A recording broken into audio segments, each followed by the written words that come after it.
Tak dengar-dengarkan saka kadoan yo.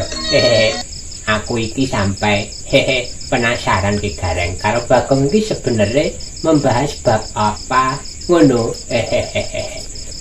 Piye Dul? Ngene lho Gong.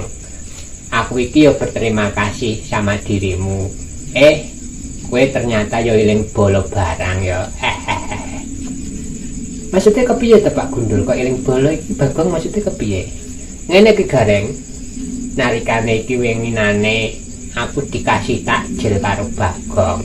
Ternyata dia tidak lupa duwe aku sahabat ngono. Yo iya to Dul. Aku nyawang kowe kuwi sahabat. Lah ketok ora motot Dul.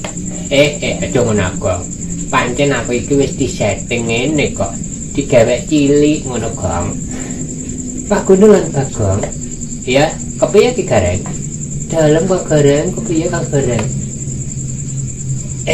Ya pancen yang ngono Gong. Kowe berbagi karo Pak Gundul iku ya apik. Ya pancen yang ngono kok Kang Gareng. Iya. Aku ya nganu Aku ya dalam batinku ya merasa bahagia. Punya sahabat ngene iki ya aku bahagia ngono Ki Gareng. Jadi tahu kondisi situasi kancane sing lagi kurang-kurangan ngene. Maksudnya kepiye Pak Gundul? Ya ngene, waktu iku aku kapan golek takjil. Tapi nan aku rada isin ngono. Berhubung Bagong iki wis ndisiki, berhubung Bagong wis entuk, dadi nan aku ya ikut bahagia mergo kebagiane Bagong. Ngono Ki Gareng. Oh ngono to. Lho Kang Gareng. Aku yo nganu kok Kang Gareng. Aku ngajak Kang Gareng sak benere. Tapi nan aku gak kepenak. Ketoke Kang Gareng lagi sibuk ngono kok Kang Gareng. Oh iya.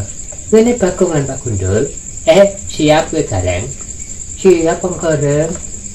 Pancen awakmu kudune padha-padha berbagian padha duwe. Iya siap.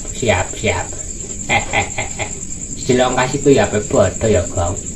Ya pancen ape bodo Dul. Emang kena apa? Aku iki ngono ya.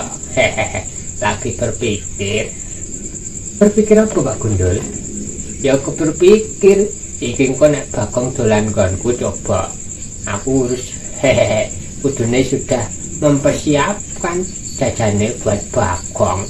Ya ngerti dhewe Bagong nek makan iku ya ngerti dhewe. Banyak sekali. Aja ngono ta Dul. Aku iki ngono ya pancene ya menghargai tunggal lho Dul.